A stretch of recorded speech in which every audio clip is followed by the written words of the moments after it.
Good morning friends. ലോകത്തിലെ ഏറ്റവും വലിയ വിഡ്ഢി ആരാണെന്ന് ചോദിച്ചാൽ നിങ്ങൾ എന്ത് പറയും? നമുക്ക് തന്നിരിക്കുന്ന സമയം തക്കത്തിൽ ഉപയോഗിക്കാതെ അല്ലെങ്കിൽ ആ സമയം നഷ്ടമാക്കി കളയുന്ന, പാഴാക്കി കളയുന്ന ഒരു വ്യക്തിയാണ് വിഡ്ഢി എന്ന് പറയാൻ കഴിയുന്നത്. അത് തെളിയിക്കാൻ വേണ്ടിയിട്ട് അല്ലെങ്കിൽ അത് മനസ്സിലാക്കി തരാൻ വേണ്ടിയിട്ട് ഞാനൊരു ചെറിയ കഥ പറയാം. ഒരു ധനികനായ മനുഷ്യന് ഒരു മകനുണ്ടായിരുന്നു. ആ ദേശത്ത് വളരെ ധനികനായ മനുഷ്യൻ. അദ്ദേഹം ധനികനാകാൻ അദ്ദേഹത്തിന് കിട്ടിയതായ സമയം മുഴുവനും അദ്ദേഹം കഠിനാധ്വാനം ചെയ്യുമായിരുന്നു. എന്നാൽ മകൻ അങ്ങനെയായിരുന്നില്ല. മകൻ തനിക്ക് കിട്ടുന്ന സമയം മുഴുവൻ അത് ആവശ്യമില്ലാത്ത കാര്യങ്ങൾക്ക് ഉപയോഗിച്ച് നഷ്ടമാക്കുകയാണ് ചെയ്തത്. പലപ്പോഴും മാതാപിതാക്കൾ മകനെ ഉപദേശിച്ചു, എന്നാൽ മകൻ നേരെയാകുന്നില്ല. അപ്പോൾ പിതാവ് ചിന്തിച്ചു, ഇനി എൻ്റെ മകനെ ഇങ്ങനെ വിട്ടാൽ ശരിയാകില്ല, അവനൊരു ഗുണപാഠം എങ്ങനെയെങ്കിലും പറഞ്ഞു കൊടുക്കണം എന്ന് പറഞ്ഞിട്ട് അപ്പൻ എന്ത് ചെയ്തു? മകനെയുമായിട്ട് ഒരു പാർക്കിലേക്ക് പോയി. ഒത്തിരി കുഞ്ഞുങ്ങളുമായി അപ്പനമ്മമാർ വന്ന് കളിക്കുന്ന അല്ലെങ്കിൽ സമയം ചെലവഴിക്കുന്ന പാർക്ക്. എന്നാൽ അവിടെ ചില യാചകരെ പിതാവ് കണ്ടു. അതിൽ 3 യാചകരുടെ അടുത്തേക്ക് ഈ മകനെയുമായി പോയി.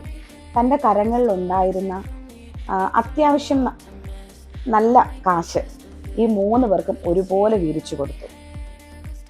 അപ്പോൾ ഈ മകന്റെ മുഖത്ത് തെളിഞ്ഞതായ ഒരു സംശയം, ഞാൻ എന്തെങ്കിലും ആവശ്യത്തിന് എൻ്റെ പിതാവിനോട് കാശ് ചോദിച്ചാൽ എനിക്ക് തരാൻ പിതാവിന് ബുദ്ധിമുട്ടാണ്, അല്ലെങ്കിൽ ആവശ്യമില്ലാത്ത കാര്യങ്ങൾക്ക് തരാൻ ബുദ്ധിമുട്ടാണ്. എന്നാൽ ഈ യാചകർക്ക് എന്തിന് ഇത്രയധികം പണം കൊടുക്കണം എന്നൊരു സംശയം തൻ്റെ മുഖത്ത് തെളിഞ്ഞു. ഇത് പിതാവിന് മനസ്സിലായി. എന്നാൽ ആ സമയത്ത് പിതാവ് ഒന്നും മറുപടി പറഞ്ഞില്ല. തിരിച്ച് മകനെയുമായി വീട്ടിൽ വന്നു. 1 വർഷം കഴിഞ്ഞിട്ട് തിരിച്ച് അതേ പാർക്കിൽ മകനുമായി പോയി. അവിടെ പോയപ്പോൾ ആ 3 പേരിൽ ഒരു യാചകൻ അവിടെ ഇരുന്ന് വീണ്ടും ഭിക്ഷ എടുക്കുകയായിരുന്നു.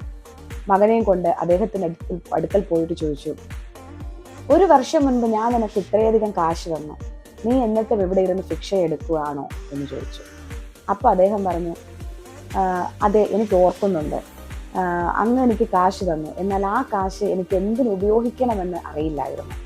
ഞാനത് നല്ലൊരു വീട്ടിൽ എന്നുവെച്ചാൽ താമസത്തിനായി ഒരു മുറി കണ്ടെത്തി അതിൽ താമസിച്ചു, നല്ല ആഹാരം കഴിച്ചു.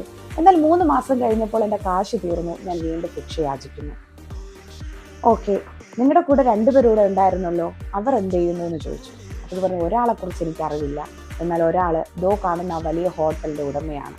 അദ്ദേഹം സന്തോഷത്തോടെ മോനെയും വിളിച്ചുകൊണ്ട് അങ്ങോട്ട് പോയപ്പോൾ അതെ, ആ 3 പേരിൽ ഒരാൾ അവിടെ ഇരിക്കുന്നു, ആ ഹോട്ടലിൻ്റെ ഉടമ. അദ്ദേഹത്തോട് ചോദിച്ചു, എന്താ നിങ്ങളിങ്ങനെ ഇത്രയും വളരാൻ കാരണം?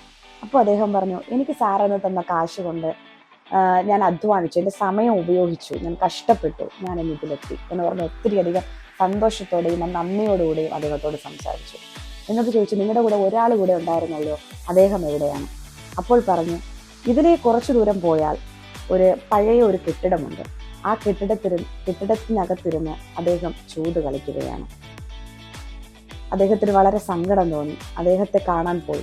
അപ്പോൾ പറഞ്ഞു, അദ്ദേഹത്തിന് കിട്ടിയ കാശും പിന്നീട് ഓരോ ദിവസം താൻ യാചിക്കുന്ന കാശും ഇതിനു വേണ്ടി ഉപയോഗിച്ച് തൻ്റെ ജീവിതം വീണ്ടും നാശത്തിലേക്ക് കൊണ്ടുപോയി. എന്നിട്ട് മകനോട് ചോദിച്ചു, മകനെ, ഈ 3 പേരുടെ കഥയിൽ നിന്ന് നിനക്ക് എന്ത് മനസ്സിലാവും, അല്ലെങ്കിൽ ചരിത്രത്തിൽ നിന്ന്, ജീവിതത്തിൽ നിന്ന് നിനക്ക് എന്ത് മനസ്സിലാകുന്നു എന്ന് ചോദിച്ചു. എന്നിട്ട് പറഞ്ഞു, 3 പേർക്കും ഞാൻ കൊടുത്തത് ഒരേ കാശ്, ഒരേ തുക, എന്നാൽ അവർ ഉപയോഗിച്ചത് പലതരത്തിൽ. നമ്മുടെ ജീവിതത്തിലും പണത്തിനേക്കാളേറെ പ്രാധാന്യമുള്ളതാണ് സമയം. ഈ ധനികനായ മനുഷ്യർ യാചകർക്ക് കൊടുത്തതുപോലെ നമുക്കും എല്ലാവർക്കും ഒരുപോലെ കിട്ടുന്ന ഒന്നുണ്ട്. വർഷത്തിന്റെ ആരംഭം നമുക്ക് ലഭിക്കുന്ന 365 ദിവസങ്ങൾ, ഓരോ ദിവസത്തിനും ലഭിക്കുന്ന 24 മണിക്കൂറുകൾ. അതെ, അത് നമ്മൾ എങ്ങനെ ഉപയോഗിക്കുന്നു? നമ്മൾ നമ്മുടെ ആരോഗ്യവും നമ്മുടെ സമയവും ഉപയോഗിച്ച് അതിനെ മോശമായ കാര്യങ്ങൾക്ക് ഉപയോഗിക്കുന്നുവെങ്കിൽ നമുക്കതിന് ഒരു നേട്ടവുമില്ല. എന്നാൽ നമുക്ക് ആ നല്ല മനുഷ്യനെ പോലെ, അതായത് കഷ്ടപ്പെട്ട് അധ്വാനിച്ച് ആ ഹോട്ടലിനുടമയായ വ്യക്തിയെ പോലെ, നമ്മുടെ ദൈവം നമുക്ക് തരുന്ന സമയങ്ങൾ കഠിനാധ്വാനം ചെയ്ത് നമുക്ക് തന്നിരിക്കുന്ന ടാലന്റിനെ ഉപയോഗിച്ചുകൊണ്ട് നമുക്കും ജീവിതത്തിൽ നല്ല നിലയിൽ എത്തിച്ചേരാം എന്ന് പറഞ്ഞുകൊണ്ട് നല്ലൊരു ദിവസം നേർന്നുകൊണ്ട് ഞാൻ നിർത്തുന്നു.